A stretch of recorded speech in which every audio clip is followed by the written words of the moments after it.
Boa noite a todos. Mais uma vez, aqui na Casa Amor e Caridade, Taquarituba, alegria de sempre.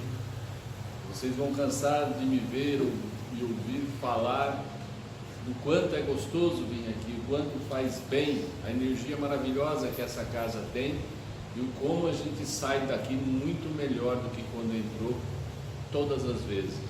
Por isso que desde a primeira vez eu avisei a vocês que eu queria voltar muito aqui. Espero que vocês também queiram que eu volte, porque essa é a minha vontade, ok?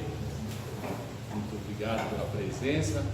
E hoje nós estamos trazendo, como já foi anunciado, o tema A Coragem da Fé. A coragem da fé. Existem vários sentidos para a palavra fé, mas nós hoje vamos falar aqui somente sobre fé religiosa, ok? Muitas religiões pregam a crença em Deus, crer e acreditar, como se fosse um dogma, e com isso pregam a crença no inferno, no céu, no juízo final, e também na ressurreição dos mortos. Pensando sobre isso, imagine que coisa boa, né? Se, suponhamos, eu vivo até os 90 anos, esteja entrevado em um leito, aí eu morro, desencarno, aguardo o juízo final e Deus, na minha vez, diz assim: Heitor, você foi bonzinho, toma posse de volta o seu corpo e vá para o céu. Olha que maravilha, eu vou lá, pego meu corpo entrevado de 90 anos numa maca e vou morar no céu nessas condições. É isso, né? Que nos dizem, que nos ensinam quando falam em crer no céu, crer no inferno, crer na ressurreição. Bom, crer então quer dizer o quê? Acreditar que é verdade, acreditar que é verdadeiro. Nós espíritas não podemos mais nos situar no estágio do crer. Nós temos que nos posicionar numa situação de fé, ok? Mas o que é fé no entendimento espírita? Nós espíritas somos adeptos da fé raciocinada, ok? Nós somos adeptos da fé raciocinada e não na crença dogmática, aquela que é imposta, ok? Então, ter fé é ter certeza no que você acreditou, ok? Isso é ter fé. Vamos dar um exemplo aqui. Suponhamos que o Beto fale para mim: Heitor, você está com um boné? Eu falar para ele: não, eu estou com um óculos. Aí vocês todos se levantam: não, Heitor, é um boné. Nós cremos que é um boné. Eu falo: não, eu tenho certeza que é um óculos, ok? Então, mesmo que eu tenha que ir contra todos, o que eu tenho certeza, eu tenho que pregar. Eu vou continuar dizendo que isso aqui é um óculos e não um boné, ok? Então isso é ter fé, ter certeza. Bom, então agora ficou mais fácil nós irmos para o tema de hoje, que é a coragem da fé, e não a coragem da crença. O nosso Evangelho, lá no capítulo 19, lá pelo item 13, Mateus nos disse assim, relatando ali as palavras de Jesus: todo aquele, pois, que me confessar no sentido de revelar, diante dos homens, também eu confessarei diante de meu Pai. E o que me negar diante dos homens, eu também o negarei diante do meu Pai. Ok?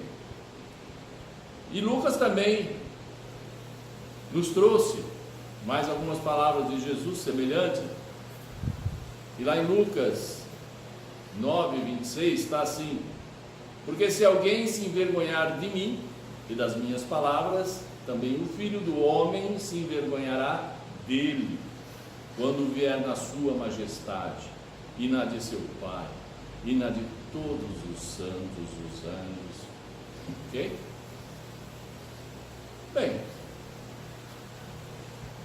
a nossa doutrina nos diz que essa coragem, essa seriedade de emitir suas opiniões, aos quais sempre tem que se expor aquele que não teme, que não fica com medo de confessar abertamente os ideais, que nem sempre são admitidos por todos.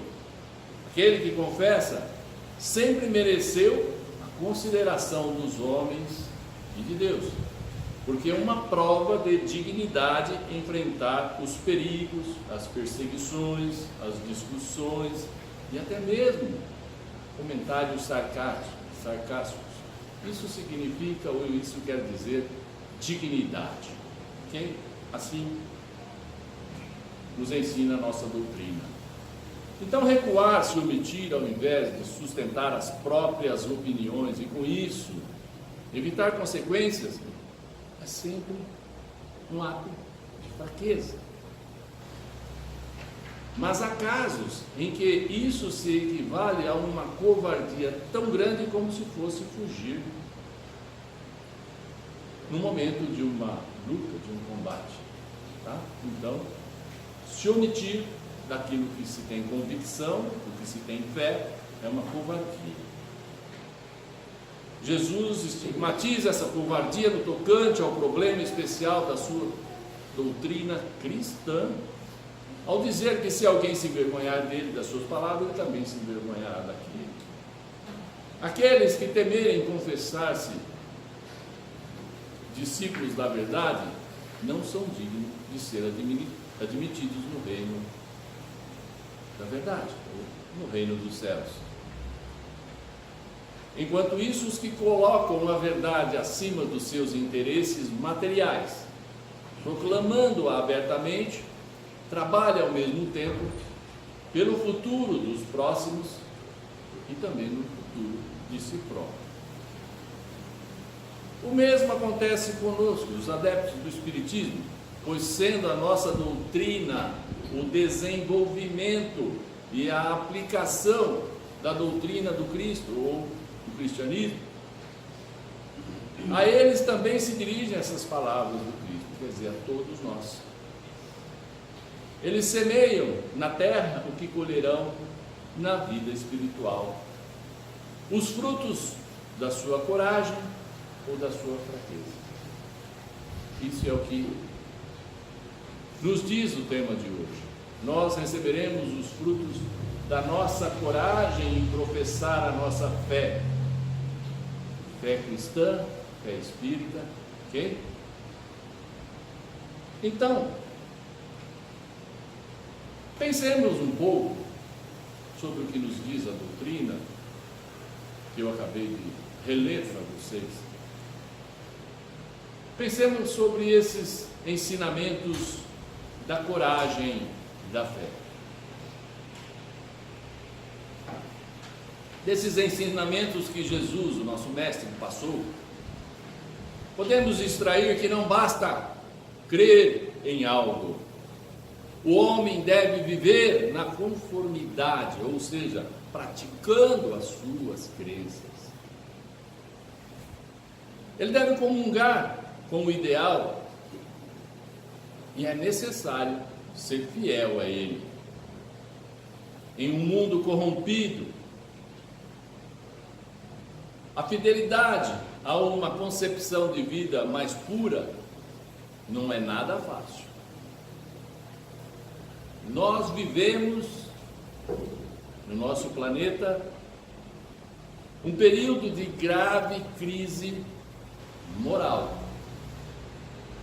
Nós vivemos atualmente no nosso planeta um período de grave crise moral.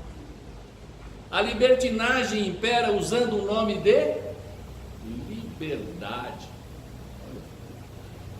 A libertinagem impera usando o nome de liberdade. A título de diversidade de costumes, as criaturas se permitem os mais estranhos desregramentos, dizendo tratar-se de diversidade de costumes. Muitos artistas famosos, seres viciosos, desequilibrados e pervertidos, ditam modas e modelos de comportamento, e são ainda tratados por uma grande maioria como ídolos. Nesse contexto desvairado, ser sóbrio, trabalhador, honesto, respeitável, responsável, parece ser quase exótico, nos transformando às vezes em até um pária da sociedade.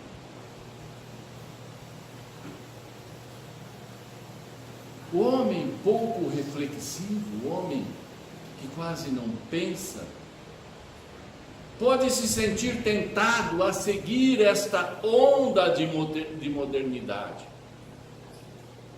Perante um mundo conturbado e violento, o homem precisa refletir a respeito de seus ideais.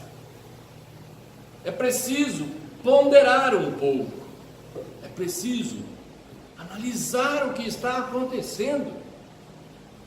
A corrupção, a criminalidade dilaceram as entranhas da sociedade, que está mergulhada em abismos e cadafalsos. Isso implica desvios vultuosos de dinheiro, que poderia e muito bem salvar vidas e melhorar as vidas de muitas e muitas pessoas. Mergulhar na promiscuidade sexual deixará um rastro de doença nos corpos físicos e espirituais daqueles adeptos da orgia. Quais são os valores, os hábitos, os costumes que consideramos necessários para uma vida harmoniosa e saudável? A nossa inteligência é um dom precioso demais para não ser utilizado, meus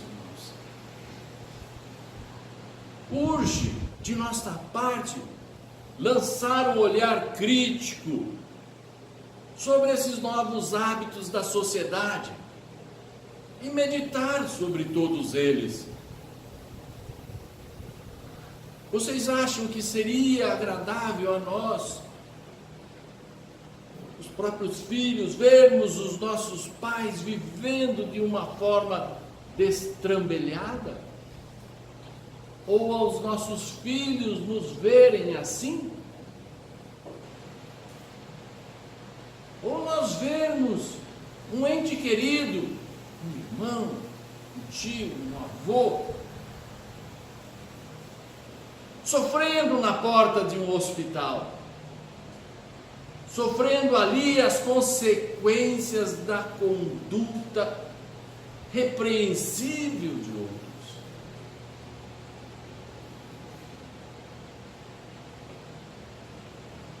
Aí requer de nós então, irmãos, que sejamos corajosos, aquela coragem alicerçada na fé que todos nós processamos. Viver de acordo com os padrões mundanos é fácil. pois difícil mesmo é esposar, comungar ideais nobres e viver com esta nobreza.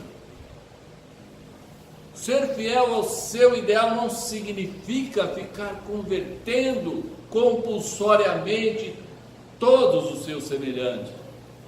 Não, temos que respeitá-lo, pois a liberdade de consciência é mistério na vida em sociedade. Ter respeito com a liberdade dos outros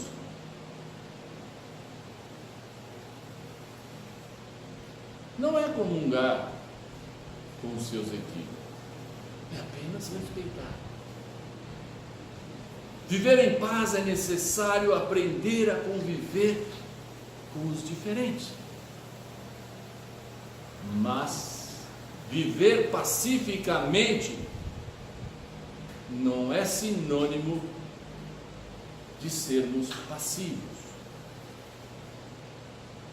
Deixar de agir pela omissão é um escândalo chamado criminalmente, chamado conivência. Sempre que chamado a dar uma opinião sobre uma questão ética, é importante da nossa parte sermos honestos, mas lembrando sempre que temos que manter a gentileza até com os defeitos dos próximos. E se a sua opinião, a opinião que você der, não agradar, paciência. Você está processando a sua fé. Então, perante condutas que prejudicam inocentes, idosos, ou patrimônio da humanidade, deve-se atuar na defesa do bem e da ética. Agir sempre corretamente, mesmo que estejamos agindo em prejuízo dos nossos próprios interesses. Viver com honra é mais corajoso testemunho das crenças que nós professamos.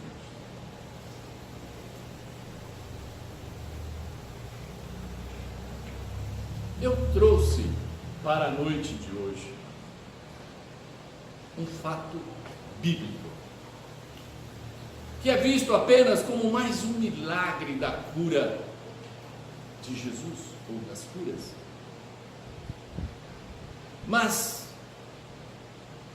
este relato também é um maravilhoso exemplo da coragem da fé, que é o nosso tema de hoje.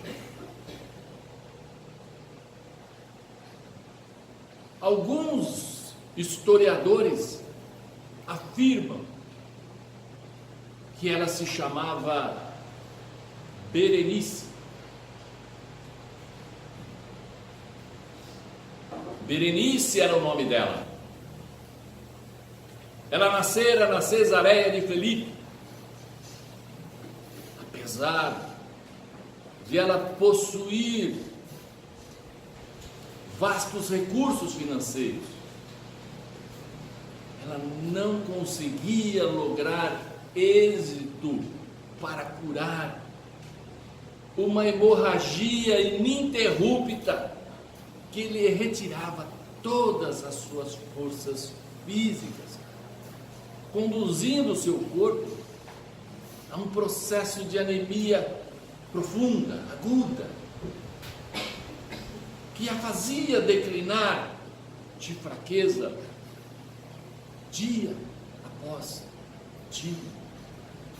E com tantos recursos que ela tinha, ela procurou médicos, sacerdotes, exorcistas até, curandeiros, e foram tantos e tantos e tantos tratamentos que por fim lhe maltrataram ainda muito mais o seu já debilitado organismo. A nossa protagonista Berenice, vivia igualmente um drama emocional complexo. Pois aquela também era uma época de muitos preconceitos. E a sua doença era tida como um estigma, ou seja, uma marca, como Jesus tinha, um estigma. Marca esta que a sociedade entendia que fora-lhe imposta por Deus. E isso causava um enorme constrangimento aos seus familiares.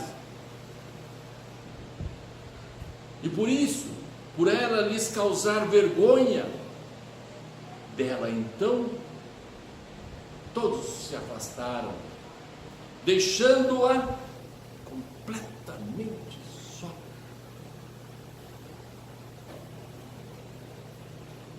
Quando então todas as possibilidades de cura se esgotaram, sem alternativas conhecidas, ela entrou num processo de análise. E ela visualizou dois caminhos. Primeiro, ela poderia simplesmente optar pela resignação sofredora e aguardar, passiva, a morte que certamente, mais dia ou menos dia, com certeza viria. Ou então, numa segunda opção, sair em busca da sua cura. E apesar da fraqueza do seu corpo e das dores ininterruptas, apesar disso,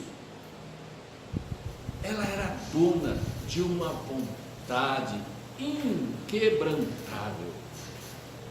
O seu desejo de viver lhe apontava este outro caminho, o segundo.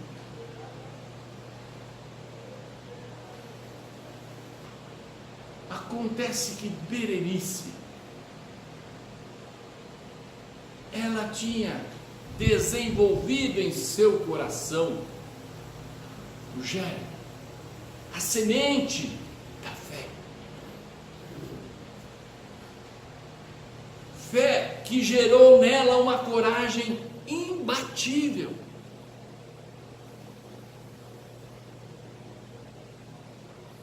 E ela ouvira falar de Cafarnaum, uma cidade próspera, de ares saudáveis, lugar onde passavam caravanas riquíssimas. E ela ouviu muito mais ainda falar de um estranho rabi, que curava os doentes.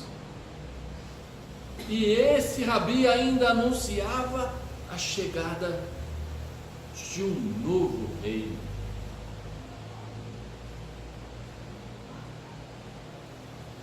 Mesmo com muita dificuldade de se locomover, mesmo sem recursos financeiros, porque havia gasto eles todos,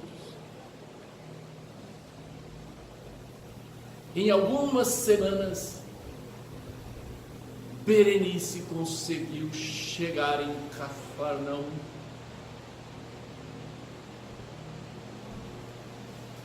E esta mulher corajosa buscou pelo mestre nas areias do lago de Genezaré. Naquela hora, com o sol escaldante, ela avistou Jesus, que se encontrava cercado por uma imensa multidão. Berenice, com o corpo quase vencido pela doença, consegue, se arrastando, engatinhando, a cercar-se do Mestre. E naquele momento, colocando em ação ainda as poucas e parcas energias que lhe restavam, em um movimento que parecia até que seria o seu último, o seu derradeiro, instintivamente, Berenice consegue puxar a túnica do Rabi.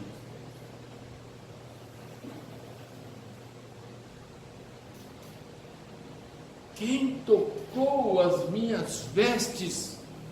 Perguntou o nosso mestre. Um dos seus discípulos disse: Senhor, vês que toda essa multidão te aperta e te abraça, e o Senhor me pergunta: quem te tocou?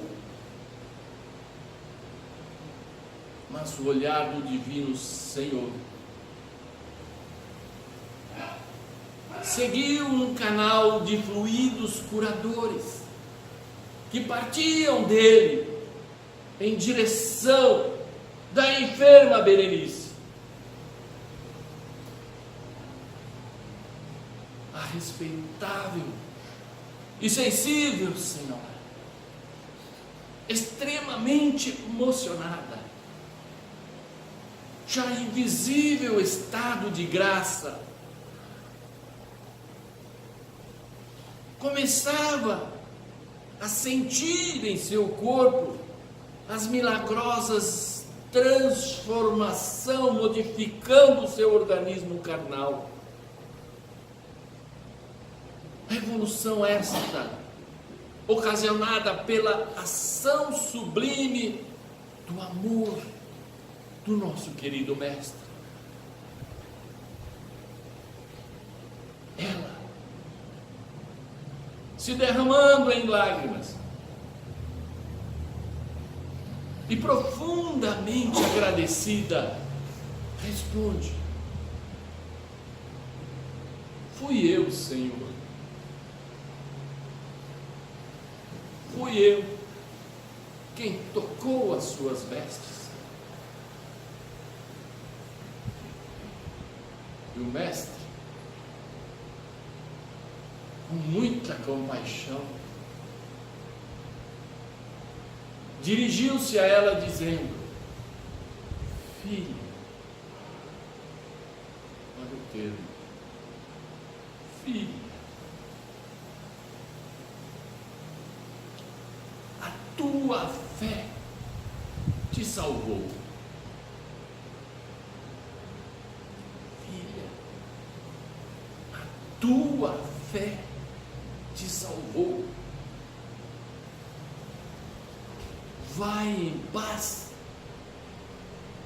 e seja curada do teu mal.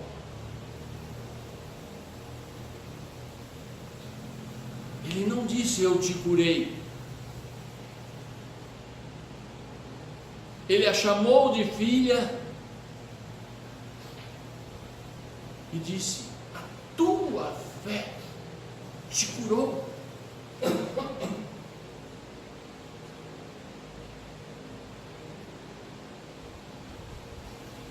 Então, meus irmãos, quando estamos diante dos nossos sofrimentos, aflições, doenças ou dores, nesses momentos nós precisamos movimentar as forças da fé. É isso, movimentar as nossas forças da fé, para poder alcançarmos,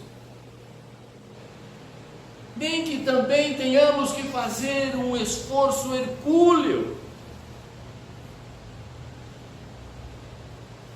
e assim tocar a túnica de Jesus.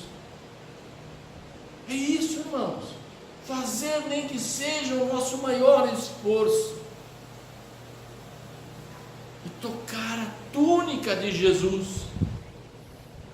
E assim, como Berenice, recebermos as bênçãos do seu divino amor. É tão grande o poder que a fé ativa no ser humano, que o nosso mestre Allan Kardec destinou no Evangelho segundo o Espiritismo, no capítulo 19, um capítulo inteiro para uma análise acurada sobre essa potência da fé na alma. Mas cabe a cada um de nós fazer essa semente na nossa alma brotar. Nós temos que cultivá-la, fazê-la crescer. Se nós desenvolvêssemos a força que trazemos conosco e aliássemos essa força à nossa vontade, nós seríamos capazes de grandes, de enormes prodígios.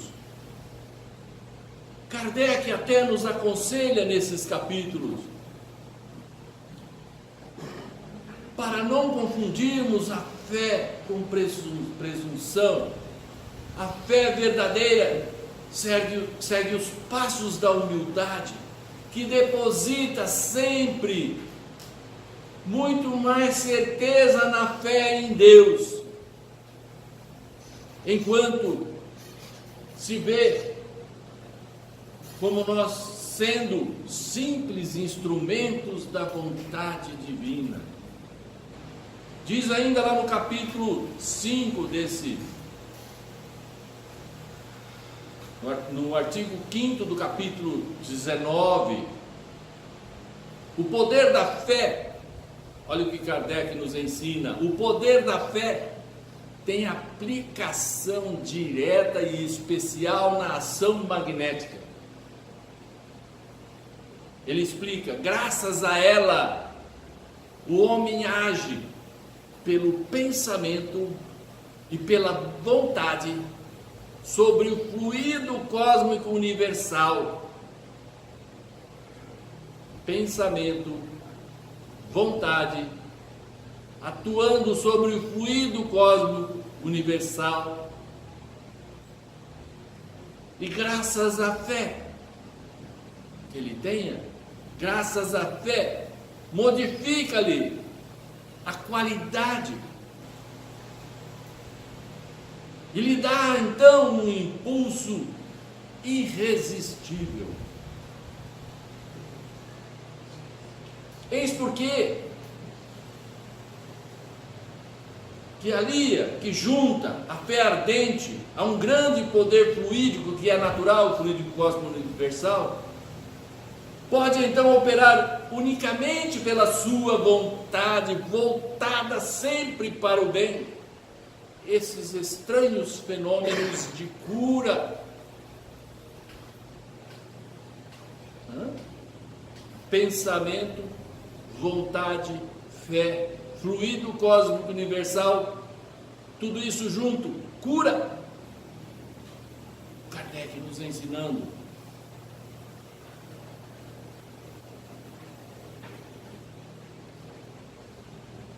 Essa é a razão porque Jesus disse aos seus apóstolos: se vocês não conseguem curar, foi por causa da sua pouca fé.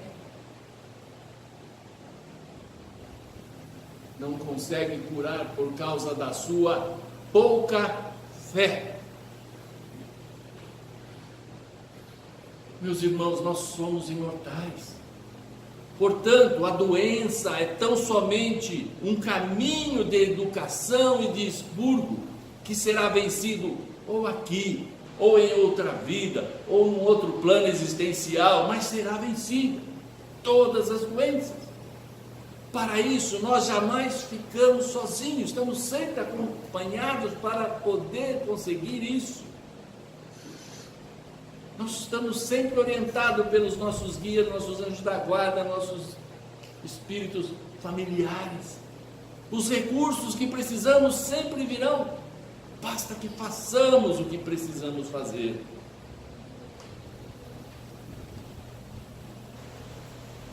Espírita gosta de refletir, não é? Eu também. Eu não podia então me faltar em fazer uma reflexão sobre Berenice, a mulher hemorroíça. Olha que nome, hemorroíça. Hemorroíça de hemorragia. Ela tinha hemorragia há 12 anos, invertia sangue constantemente. Eu refletindo sobre Berenice. O pensamento dela não estava no medo da doença, no medo de morrer, ou no ressentimento que o abandono de seus entes queridos lhe poderia ter gerado. Pensamentos esses que seriam naturais a cada um de nós. Não, Berenice não era assim. Ela só pensava na busca de seu equilíbrio orgânico, e sua mente elaborava projetos de como alcançar o que desejava. Berenice era assim, uma mulher valorosa, admirável, eu digo, um exemplo até. Aí me veio à mente, enquanto eu refletia, não sei porquê, a síndrome de Gabriela. Vocês se lembram? Eu nasci assim, eu cresci assim, eu sou mesmo assim, vou ser sempre assim. Sempre Gabriela. Não é assim? A síndrome de Gabriela?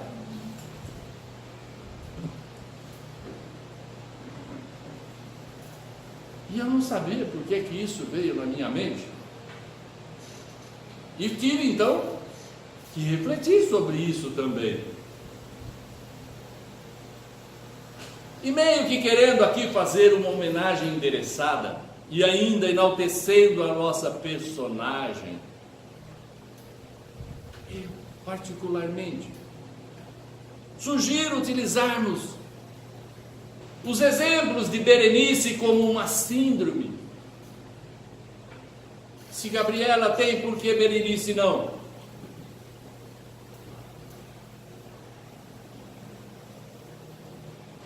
E que possamos então usar a síndrome de Berenice como um mantra nas nossas horas de dificuldades. E assim, eu tomei a liberdade de criar uma síndrome de Berenice. E ficou assim. Eu nasci com fé, eu cresci com luz, sou corajosa até, minha vontade me conduz, eu sempre serei Berenice de Jesus. Vamos lá? Eu nasci com fé, eu cresci com luz, sou corajosa até, minha vontade me conduz, eu serei sempre a Berenice de Jesus. A síndrome dessa notável Senhora. Sigamos então, meus irmãos, o exemplo de Berenice, essa mulher corajosa e de muita fé, que eu tenho certeza que de hoje em diante nos inspirará para sempre. Jamais nenhum de nós se esquecerá de Berenice. Procure então com essa lembrança a se empoderar, viver com a coragem da fé, e com isso, nada tema, irmão, nunca se deixe vencer pelo desânimo. Para isso, fiscalize os seus pensamentos, os seus atos, meça as suas palavras e no seu dia a dia, faça as suas escolhas sempre na pauta do bem, se inspirando sempre no nosso meio e querido Rabi. Com Ele, com Jesus, os problemas se tornam meros desafios, transformando-se em lições para nós necessárias, que uma vez cumpridas, irão ativar dentro de nós as tão sonhadas virtudes divinas. Sim, irão ativar dentro de nós as tão sonhadas virtudes divinas. Que Deus, nosso Pai, nos abençoe. Jesus nos ilumine. Assim seja.